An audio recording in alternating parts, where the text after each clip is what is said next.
Hi, this is Corey Johnston, and today's lesson is going to be a prequel of a previous lesson. We combined Luke 1:26 through 38, I believe, and we combined it with Matthew's version of the virgin birth, which takes place in Matthew 1:18 through 25. We combined them. We led with Luke first, just because there's a greater amount of details, as evidenced by the disproportionate number of verses, but we haven't covered what takes place before this. And Luke is the author not only of the Gospel, but also the book of Acts. So collectively, he wrote approximately a fourth or a third of the New Testament. I know that Paul wrote roughly half, and Luke was theologically influenced by Paul. He had no encounter with the living, resurrected Messiah, and he is unique amongst the authors of the Old and New Testament in that he was the only Gentile one. He was a Gentile by birth and background, but he was a devoted believer, and we are all indebted to him for his literary service. He was a physician by profession, so his opening chapter opens with the miracles of Elizabeth, the mother of John the Baptist, who was infertile and past the childbearing age, and then it moves on to the virgin birth. Now, we'll touch on Elizabeth more as we read it, but we just want to, before we open with the prologue, we want to say that Luke is mentioned 3 times in the New Testament, and nowhere is he identified as the author of this work. In this work, as far as I know, the only books I can claim with certainty where the author is identified are the epistles of Paul and the book of Revelation. But it does have a definite recipient of whom we will read and comment on. But we're just going to open with the opening verse 1. Since many have indeed taken in hand to put in order an account of the matters completely confirmed among us. So Luke was not the only one. He was not the only one with a biographical interest in the most remarkable man who had ever lived and who had recently deceased. And he was the fulfillment of the Old Testament prophecies, so completely confirmed. Others translate that as fulfillment, meaning he was the fulfillment of all the Old Testament prophecies, and the deeds and workings of his life necessitated and prompting the writing of a New Testament to add and supplement to the Old Testament. But there was a lot of quacks, frauds, and phonies, much of the early compilation of the Bible, because the composition there was a lot of pseudo ones that just had heretical influences and weren't authentic accounts. But Luke was a very diligent and exact historian, as we will read as the prologue unfolds. As those who from the beginning were eyewitnesses and servants of the words delivered them to us. So by his own admission, he had no living encounter with the one that he had come to worship. He was a post-resurrection convert, but he had the testimony of truth from those who had lived and walked among them. He had the precedent in Mark, which was the first authentic gospel, earliest written one. The dating of that can be dated to circa 65 AD. It was motivated by the death of Peter, and the elimination of the living apostles is what necessitated that the man they followed, his legacy be preserved in writing. But this word was delivered to Luke from them, so a lot of his sources and his investigative directions were allocated in the direction of those who had a direct encounter and eyewitness and living relationship with him. It seemed good to me as well, having followed up all these matters exactly from the beginning, to write to you an orderly account, most excellent Theophilus. So he has a clear conscience about what he's doing, and he does it exactly. There's an element of precision in his historical account. He is a rigorous and diligent investigator and inquirer. He seems to rely on first-hand sources. He doesn't, being a second-hand source himself, he prefers to rely on first-hand accounts. And the recipient of this gospel is the same individual identified in Acts 1:1. So this was an actual individual. His name does translate as lover of God or beloved of God. Theo is the Greek word for God, theology, and phileos is one of their words for love. It describes the love between brothers or equals. So even though this is to an individual, even though everything in the Bible is not written to us, it is very much written for us. So we are all to be lovers of God. This has a broad, expansive definition.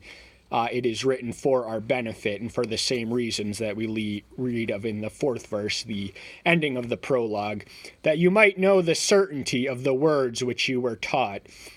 So this Theophilus was either he in all likelihood, he was a recent convert who had an incomplete knowledge or struggled with doubt, but he wanted to provide him with the ironclad and absolute certainty of the words which you were taught. So the words that there was other ways of teaching besides writing. There was an oral tradition, and much was communicated orally about the Messiah, and before and even in between and after the writing of his the Gospels, which are somewhat biographical, though not in the most exact sense of the term. Verse 5, there was in the days of Herod, the king of Judah, a certain priest named Zechariah of the division of Abijah, and his wife was of the daughter of Aaron, and her name was Elizabeth. So there are 3 individuals we are introduced to in this verse. The first is Herod. This is Herod the Great. He reigned as he ruled over much more than Judea. He was a proxy king of Idumean or Edomite descent, as propped up and established as a Roman puppet ruler. His territory, his jurisdiction extended to Samaria, even into parts of Syria and Galilee. And after his death, his jurisdiction was divided accordingly amongst his 4 sons. But, he ruled as a surrogate, but he was a tyrant nonetheless. He was a notoriously wicked one. And there's also a priest by the name of Zechariah. He is the father of John the Baptist, the one about to be born. And he was of the priestly division. There were 24 divisions. Their origins can be dated to the reign of David, who took an active interest in the liturgical worship services.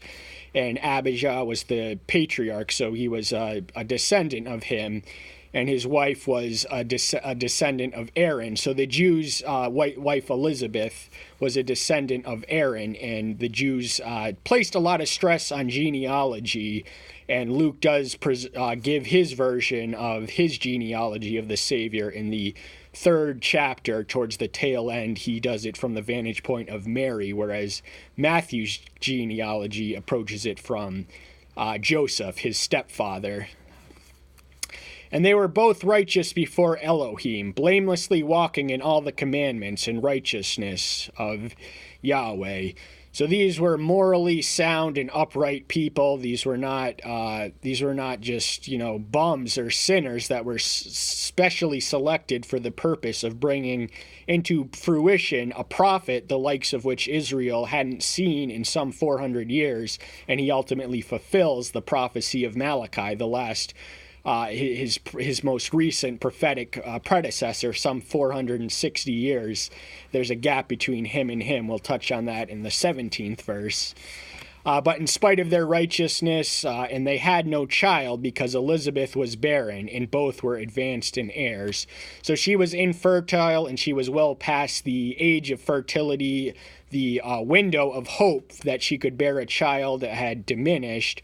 But with, as we read in the virgin birth, verse 37, with Elohim no matter shall be impossible. So he can't, and Elizabeth is not the only elderly, infertile woman who has been miraculously been able to conceive. We witness this with Sarah. We witness this with the mother of Samson. We witness this with Samuel's mother, Hannah. So this is not something unprecedented. The virgin birth, however, is unique and unprecedented. And it came to be that while he was serving as priest before Elohim in the order of his division, according to the institute of the priest, he was chosen by lot to burn incense when he went into the temple of Yahweh. So there were priestly divisions. There were 24 of them. He belonged to the order of Abijah, and the way of determining who did what priestly function or duty was by the casting of lots. This is somewhat pagan in practice, but it was also used by the Jews it's the equivalent of rolling dice, just taking a chance and settling on what chance dictates or determines. So they had faith that Yahweh was the one who was controlling the outcome or direction of the dice of these lots that were cut, and it was according to the institute of the temple. Now, this was not, the temple doesn't go nearly far enough. A more exact translation indicates that it was the sacred presence. So it was it was in the inner sanctuary of the temple. The temple is a broad, expansive. It was especially expansive due to the additions of Herod the Great. And the entire crowd of people was praying outside at the hour of incense. So this would have been the customary reaction of those not engaged in the practice of offering the incense. They would have been outside the inner sanctuary praying while this priest offered incense. And an angel of Yahweh appeared to him, standing on the right side of the altar of incense. Angels are divine intermediaries that are servants, and they literally translate as messengers in the Hebrew language. And this angel does have a message, so they are often agents of revelation as well as intervention and communication. They are the heavenly beings who can intervene, and they protect us, and they are servants of Elohim. And the physical position is described. He's standing on the right side of the altar of incense. So we know exactly where he was. And when Zechariah saw, he was troubled, and fear fell upon him. This is not an uncommon reaction. Fear and awe often accompany a theophanic manifestation. Theophanic is a tangible revelation of divinity or manifestation or of an angel. Whenever a human encounters an ethereal being, a spiritually superior being, they have a sense of their own sin. What did Isaiah say when he was visited? He said, "Woe unto me, I am a man of unclean lips." And so fear and awe are not uncommon reactions. These are ordinary reactions of ordinary people to extraordinary personages. Angels are superior in every way, shape, and measure to humanity. But the angel said to him, "Do not be afraid, Zechariah, for your prayer is heard, and your wife Elizabeth shall bear you a son, and you shall call his name John."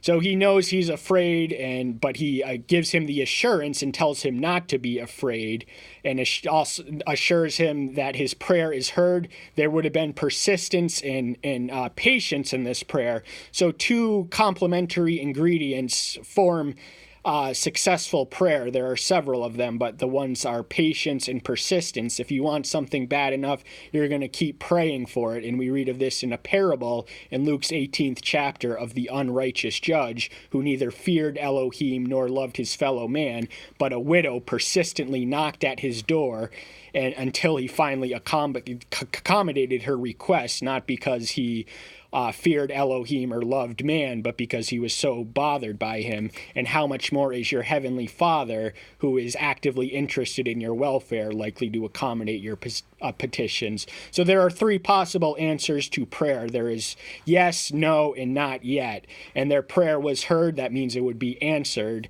And the answer and fulfillment of the prayer is communicated by this angel telling him not only that she'll have a son, but he will be named John. And the naming, the significance of the naming unfolds more as we progress deeper into the passage. "And you shall have joy and gladness, and many shall rejoice at his birth." So joy and gladness, those are two things we cannot get enough of, two things no one would deny, two things we are more inclined to receive than give, but many shall rejoice at his birth, and many, if we figure out the calendar of the cyclical temple duties as outlined in the second book of Chronicles, the order of Abijah, to whom Zechariah belonged, would have taken place 9 months before April 1st. So John the Baptist was actually born on April 1st, and April 1st, April Fool's Day, is because many thought he was the long-anticipated Redeemer, but he was the one who would point the path and pave the way. Yahshua was born not on December 25th. That is the birth date of the mythical Persian sun deity Mithras, to whom the Emperor Constantine remained a devoted follower to even after his Christian conversion. 6 months after April 1st is the Jewish high holiday of Yom Kippur. But the name John, it does have meaning. It does mean Yah's grace, and Yahshua's name translates as Yah's salvation. So Yah's grace precedes Yah's salvation. Everything is in order and to a reason, and names do have meaning beyond the surface in the Bible. For he shall be great before Yahweh, and he shall drink no wine and strong drink at all, and he shall be filled with the Ruach Kadesh, even from his mother's womb. So he's going to be a great man. He's going to be a prophet. This is something the likes of which Israel had not seen in over 400 years. And the Nazirite vow, as outlined in Numbers 6, consisted of abstinence from alcohol and not cutting one's hair, among other things. But these were usually temporary vows underwent for a specific purpose. But there are a few examples of lifelong Nazirite vow takers in the Old and New Testament. In the Old Testament, it was Samson and Samuel. In the New Testament, John the Baptist was such a one. And we witness that he is filled with the Ruach Kadesh even before he is born, when he leaps in the passage we already covered, when he's in the same room as the recently impregnated Virgin Mary, and he has a presence of the infant embryonic Messiah in his presence, and he leaps for joy, and that is only possible because the Ruach Kadesh is indwelling in him and working in him and through him and around him. And he shall turn many of the children of Israel to Yahweh, their Elohim.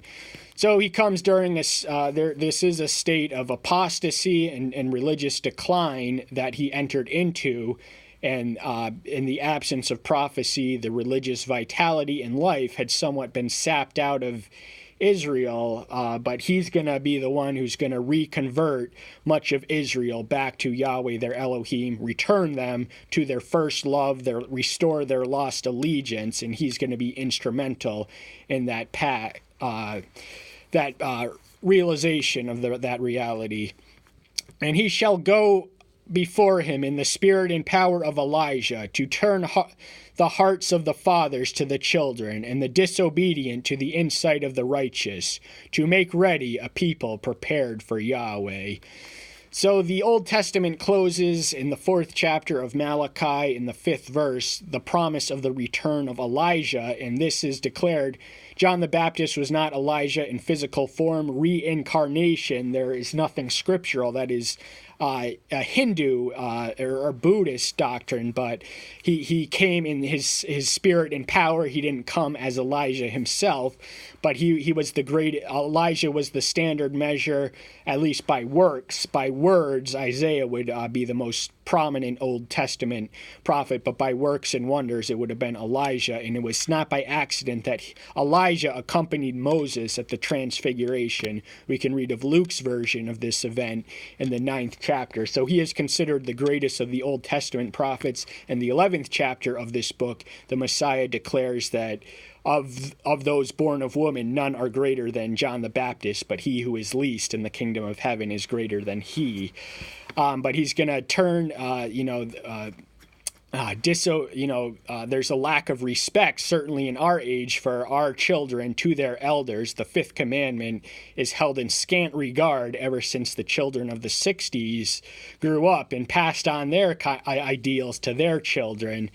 and the disobedient, they need to be returned to the insight of the righteous. And this is all to prepare a people for Yahweh, because his son is going to manifest mightily and in physical form and in actual tangible reality before them, in front of them, and to them.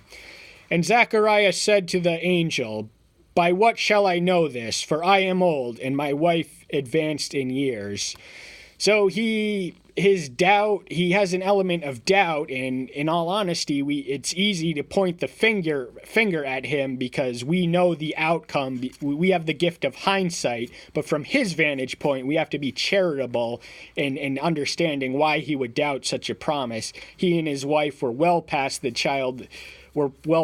age of bearing children. So physically possible, naturally possible. This was not naturally possible, but it was supernaturally possible. But for this doubt, he has disciplined and imposed a temporary dumbness and muteness as a result of his doubtful expression, which contrasts unfavorably to Mary's, as we read in the chapter, in the lesson we already covered several months ago. And the angel answering said to him, "I am Gabriel, who stands in the presence of Elohim, and was sent to speak to you and announce to you this good news." Gabriel is one of the two angels known by name in the Bible. The other is Michael, the archangel. Gabriel is mentioned in the book of Daniel, as is Michael, and there's the book of Revelation mentions Michael.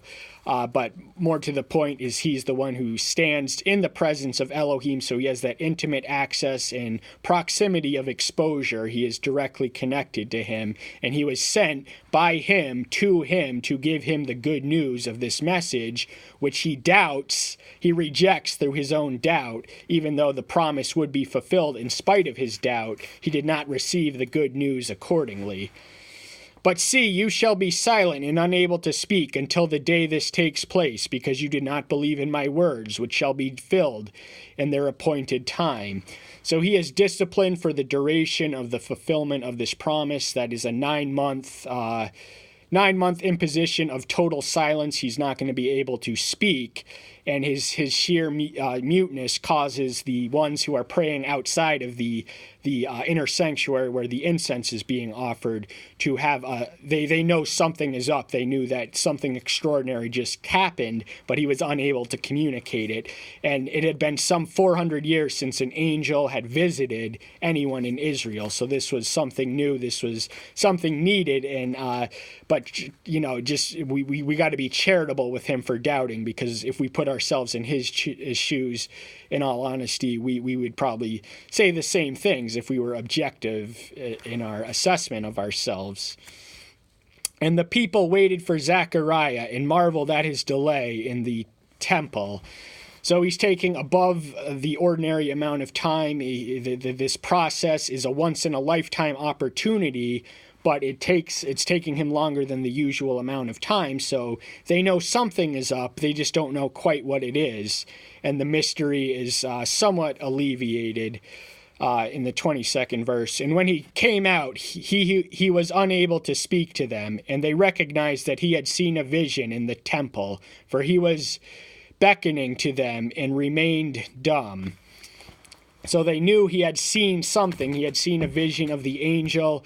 He could not provide them the details of what had transpired, what he had seen, what he had heard, what he had been told. But the people immediately instinctively intuited that because of his muteness, here was a man who was perfectly capable of talking, and suddenly he is unable, and they put two and two together, and they realized that he had seen a vision, something the likes of which had been absent in the nation of Israel, the Jewish people, for some 400 years, and he was beckoning to them, so he was communicating to them without talking, writing stuff and however other way he might have. And it came to pass, as soon as the days of his service were completed, he went away to his house. So once his assignment, his duty was fulfilled, he returned home. And after those days, with his wife Elizabeth conceived, and she hid herself 5 months, saying, Yahweh has done for me in the day when he looked upon me to take away my reproach among men. So once Zechariah completed his duty, the once-in-a-lifetime opportunity, and he really was he was given the most of this opportunity. He did not make the most of it. He allowed the element of doubt to contaminate and corrupt his interpretation of the events. Nevertheless, the promise and its fulfillment remain inviolate in spite of his doubt. He just has to deal with the temporary cessation of the ability to speak, but his wife is not dumb or mute or anything, and she is also able, they're able to conceive, and she hides herself for 5 months while this baby is in her belly, and she gratefully acknowledges that Yahweh has done for me to take away my reproach among men. There was no greater disgrace than barrenness or infertility for women in the ancient world. And so the answer to her prayers, it is never too late. The first shall be last and the last shall be first. And because they were persistent and patient in their prayer, it was filled. And Elizabeth is grateful, and her faith is fulfilled, and she has nothing but gratitude. And then in the 26th verse marks a literary transition of the virgin birth in the 6th month. So 6 months later, that's when the Messiah, virgin birth occurs and takes place. So John the Baptist was 6 months older than Yahshua, and he paved the way, and both of their mortal ministries began at the age of 30. This was accordance to the Old Testament Levitical guidelines as established in Numbers 4:3. Those who were under the age of 30 did not have the maturity to be entrusted with public ministry. So he precedes him for 6 months. He points the way and paves the path, and then he finally comes and he baptizes him and sets him off on his mortal ministry. We read of that eventually in this account and all the other Gospels. But that's all the time we have for today. Thank you so much. I'm so glad you're here. Stay tuned until next time. I'll see you then. Take care till then. Bye-bye.